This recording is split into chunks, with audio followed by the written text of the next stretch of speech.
Alors, à savoir, Ho Chi Minh à l'époque, Salon le pratique, et Giap aussi le pratique beaucoup.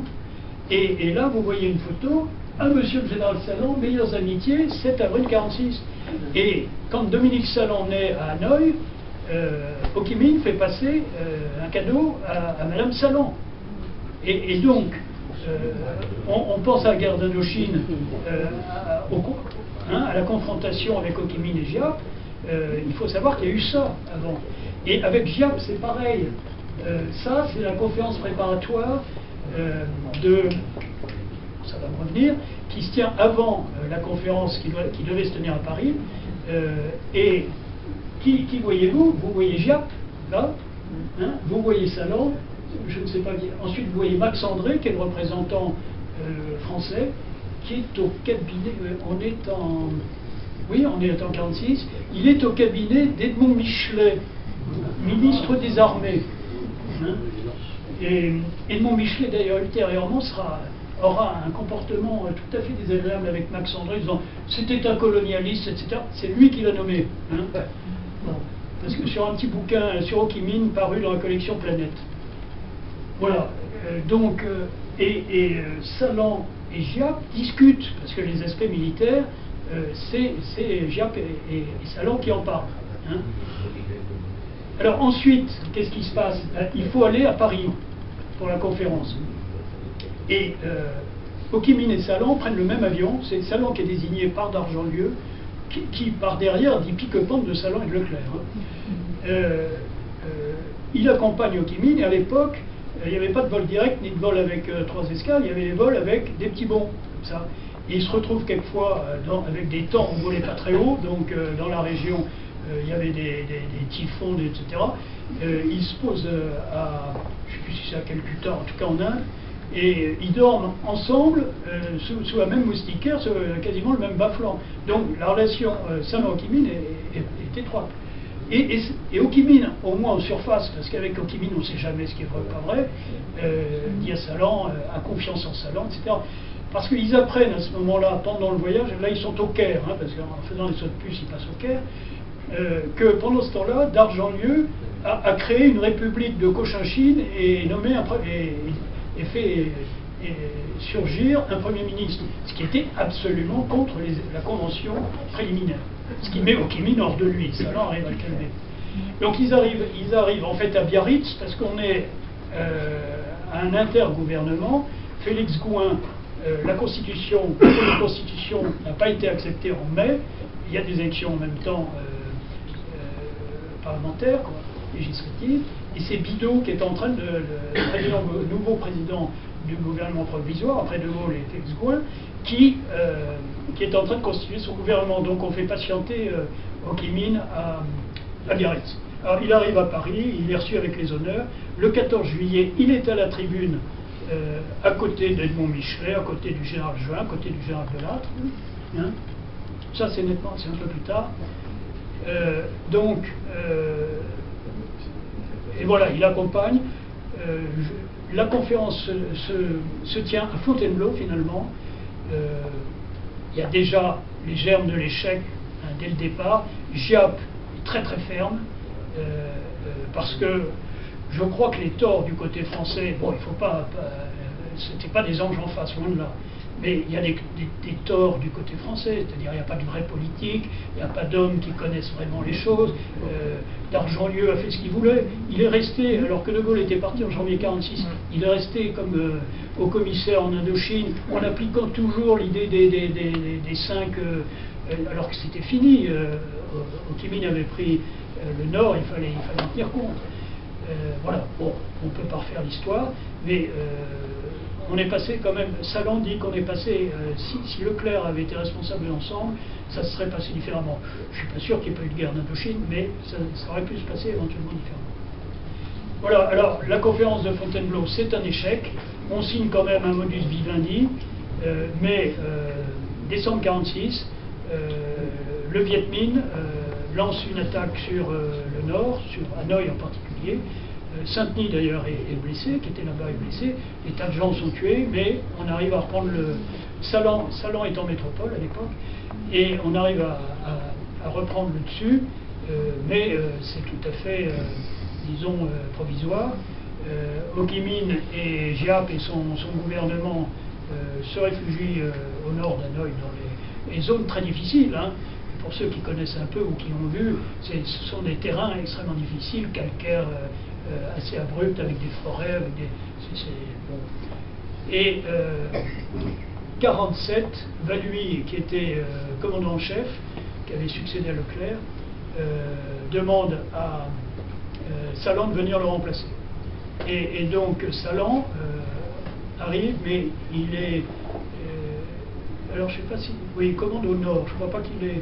Comment ça se passe exactement. Et il a comme haut commissaire Bolaert, qui est un résistant, quelqu'un d'assez courageux physiquement, parce qu'ils vont ensemble à Lang Son, qui est vraiment à la frontière chinoise, au-delà des territoires tenus par le Viet Minh. Donc, le 47, il manque de peu d'attraper Ho Chi Minh. Hein. Et, bon, en 48, alors qu'il pense être nommé commandant en chef, on lui apprend que c'est le général Blaiseau qui va prendre le commandement en chef, et donc il demande à être rapatrié en métropole, et là il est directeur des troupes coloniales, ce qui lui permet de suivre quand même les choses. Alors, 50 désastres de la RC4, Cao Bang, on craint que Hanoï tombe dans les mains du Viet Minh. Mao Tse-tung a pris le pouvoir en Chine, donc l'appui des communistes chinois qui a été essentiel pour le Viet Minh, ça commence en 50. Delattre accepte d'être haut commissaire et commandant en chef en Indochine. Qui demande-t-il? Salan. Donc Salan part avec Delattre, et Salan est l'adjoint opérationnel de Delattre. Delattre redonne du tonus aux troupes, dit au capitaine vous allez être commandé, et il y a la bataille de Vignène, qui est un succès, et c'est vraiment le premier succès net de la guerre d'Indochine du côté français. Mais le Viet Minh est dans ce qu'on appelle le delta, c'est-à-dire le delta du fleuve Rouge au Tonkin. Hein. Et là, il y a une suite de combats qui sont des combats quand même défensifs, c'est-à-dire c'est le Viet Minh qui attaque, et par bonne action défensive, on lui occasionne des pertes énormes, mais c'est quand même défensif. Donc il y en a plusieurs. Il y a la bataille du Dé, qui est au sud du fleuve Rouge, et malheureusement c'est là que Bernard Delattre est tué d'ailleurs. Et donc il y a une série de... Alors il faut voir une série de combats très durs, et ça c'est Salan, hein, avec des gens d'excellente qualité comme Van Uxem en particulier. Et Delattre est souvent absent, hein, parce qu'il rentre à Paris,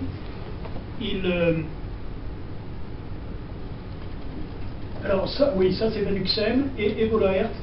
Alors je ne sais pas si c'est à Lang Son, je ne crois pas que ce soit Lang Son, mais c'est 47 ça. On va voir la suite. Bon, là vous voyez Valui, on voit des gens qu'on retrouve, Salan de dos, on voit Gracieux, hein, qui commandera Orléansville, il me semble, et qui commandera la 10e DP après. Hein, on voit Salan a déjà les gens qu'on retrouvera en Algérie autour de lui. Et ça c'est important. Hein. Ce sont des gens avec qui on a totale confiance. Et c'est comme ça. Il est très très bien organisé, ça. Très. Hein. Il a un cabinet. Voilà encore un autre. Alors ça c'est avec Delattre. Hein. Je pense que c'est De Castres qui est là sur la gauche. Hein. Si vous connaissez votre nom, dites-moi. Alors Delattre est présent quand même. Hein. En petit avion, hop, il va tout de suite tout près des... Et c'est Salan qui est là pour mettre en musique, hein, si je peux dire. Alors oui, je disais, Delattre est souvent absent. Il va en particulier aux États-Unis. Il convainc les Américains de fournir une aide matérielle en particulier pour l'aviation, qui est très importante, hein, l'aviation dans ces combats. Et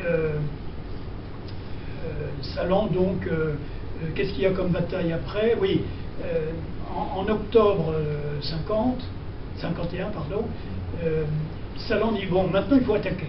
Et alors, l'objectif qu'il donne à Salan, c'est Oabin, qui est au sud, sur la rivière Nord, qui se jette dans le fleuve Rouge et qui est au-dessous. Et sont aussi des reliefs incroyables, hein, ces régions-là. Et Salan va à Oabin, il y a des combats terribles, mais surtout, il use aussi le Viet Minh. Il y a à chaque fois des centaines ou même des milliers de morts. Ceci étant, le Viet Minh a une masse de combattants, plus ou moins formés d'ailleurs à l'époque, énorme. Hein. C'est ce qui expliquera finalement la défaite finale. Et alors, Salan, est malade, a un cancer, il rentre, il part, il était marqué beaucoup par la mort de son fils aussi.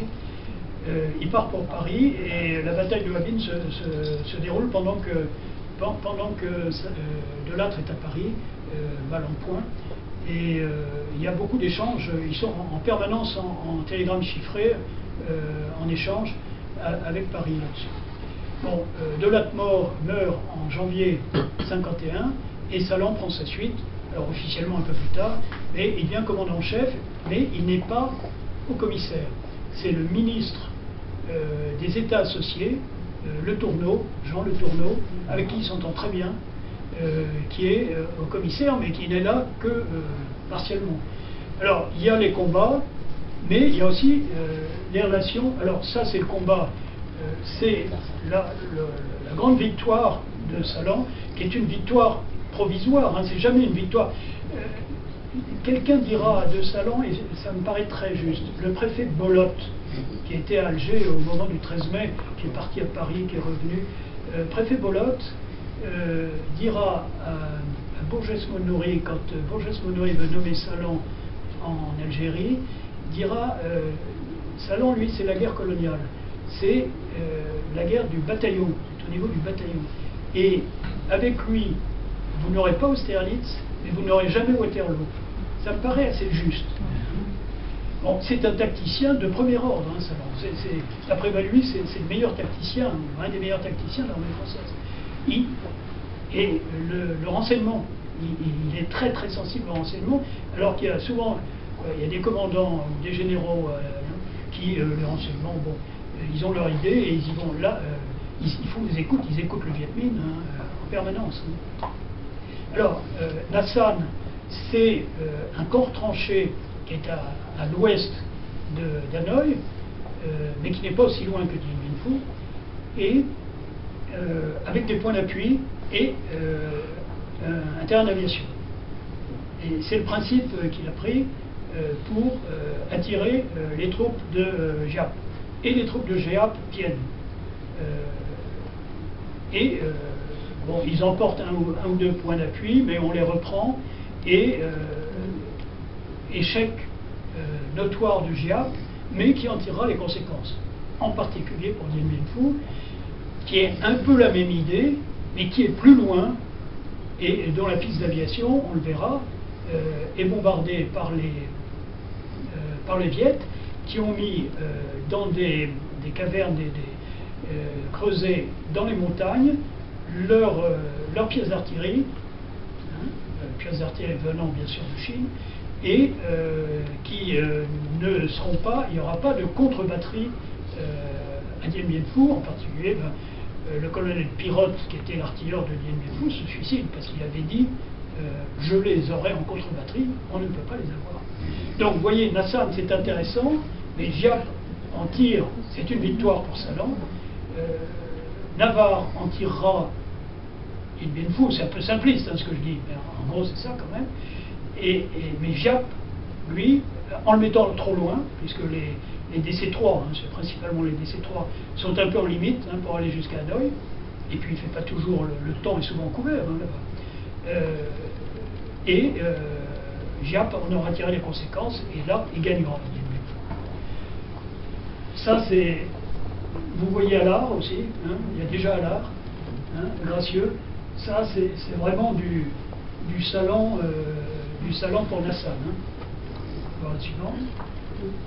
Alors, il a aussi son côté toujours diplomate. Hein, je parlais de diplomate. Les relations avec Baodaï. Là, vous avez, c'est le gouverneur Gauthier, et vous avez le Tourneau. Alors, vous avez Nguyen Van Tam sur la gauche, qui est le Premier ministre. Vous avez le Tourneau, vous avez Baodaï, ensuite, je ne sais pas, derrière, Salan, le gouverneur général Gauthier, qui était du temps de Kou, mais qui est resté parce qu'il connaissait très très bien l'Indochine. Vous avez Nguyen II, qui est le directeur de cabinet de Baodaï, et vous avez le général Nguyen Van Im, qui est le fils de Nguyen Van Tam, qui va devenir, je ne sais pas s'il est déjà, mais il doit l'être puisqu'il est là, chef d'état-major de l'armée vietnamienne qui est en train de se construire. Et Nguyen Van Im était colonel de l'armée de l'air française, et il est intégré dans l'armée vietnamienne. Et après, ultérieurement, quand Ngo Dinh Diem sera au pouvoir, il laissera plus ou moins de... Je ne sais pas ce qui se passe exactement, mais enfin, il quitte le Vietnam, il revient dans l'armée française, il terminera comme général de corps aérien dans l'armée française, Nguyen Van Im. Bon, vous voyez ce côté discussion aussi. Ça, j'ai mis cette photo parce qu'elle est connue, elle a été détournée au moment de l'OAS. On a... les gens qui l'ont détourné ont rajouté une étoile à Salan pour qu'il en ait 5, et puis ils ont mis sur les casques des gars OAS en disant le général Salan inspecte un des maquis de l'OAS. Or en fait ça c'est au Laos quand il arrive à empêcher Giap d'attaquer par le Laos, qui était vraiment, et là il a fait une très très bonne manœuvre au Laos. Alors 53. Mais 53, il faut voir le nombre de séjours qu'a fait Salan, c'est épuisant. Hein, épuisant par le climat, par la tension, par la variété des tâches qu'il a à accomplir, des tâches quelquefois très, très, très pénibles. Le nombre de lettres qu'il reçoit, alors c'est son cabinet bien sûr qui s'en occupe, mais lui les signe toutes, et à mon avis, il les signe pas comme ça, hein, sans regarder. Quand il y a, en général, c'est bon. Un officier ou qui demande que le corps de son fils soit rapatrié, etc. Et son fils mort en Indochine. Il y a vraiment des... Alors, pour l'anecdote quand même, il y a des trucs plus marrants. Madame Bollardière est là-bas. Le général Bollardière, vous connaissez. Hein. Madame Bollardière écrit directement au général commandant en chef, hein, et lui dit, il doit être commandant à l'époque, hein, Bollardière. Il lui dit, mon général, ça fait 2 ans que mon mari n'est pas rentré, est-ce que vous ne pourriez pas lui trouver une mission annuelle pour venir en France, etc. Évidemment, ça lui manquait, elle était encore toute jeune, elle n'avait pas vu son mari. Bon, et, alors, la réponse est toujours parfaite, hein, et ils écrivaient un français parfait, hein, et avec les formes qui allaient. Parce qu'on pouvait dire, écoutez, ma petite dame, on n'écrit pas au général commandant en chef pour demander ça. Non, non, c'est parfaitement dit que malheureusement, il n'y a pas de, il n'est pas prévu de mission, etc. Bon, le côté, je reviens au côté diplomatique. Baodaï. Alors, l'armée vietnamienne, c'était l'idée de Lattre et de l'idée générale, c'était de développer l'armée vietnamienne pour qu'elle puisse aider l'armée française, dont Paris disait toujours on ne va pas vous donner les effectifs, etc. Il n'y a jamais eu les effectifs voulus. Bon, alors on dit que les généraux veulent toujours des effectifs supplémentaires, il y a quand même un moment où il en faut des effectifs, parce qu'il y avait beaucoup de morts. Hein. Il y avait, qu'est-ce qu'on disait, une promotion de Saint-Cyriens tués chaque année, non? Promotion de Saint-Cyriens, vous vous rendez compte? Et promotion, c'était pas 80, c'était 300 à l'époque. Il va falloir que je prenne un peu de liquide. On n'en est qu'à 53, j'espère que je vous ennuie pas trop.